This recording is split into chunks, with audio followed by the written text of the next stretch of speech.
welcome to Data Science Alive. In this video session, we will look how to download the data.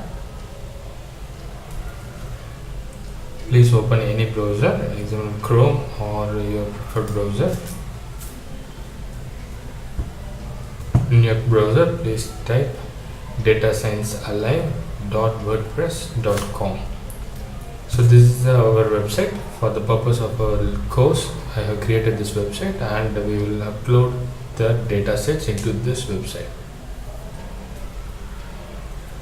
In here you can find the menu button. Please click the menu button and you can find the dataset as one of the main navigation menu. So please click on the dataset. For every session we are uploading the datasets. So for every session we are uploading the datasets accordingly.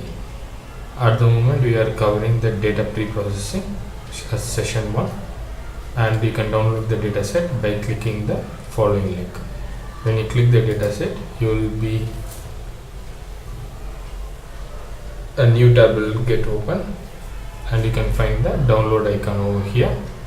Please click the download icon. Once you click the download icon, the CSV file will automatically get downloaded. You can use this file for our learning purpose. Thank you for watching this video.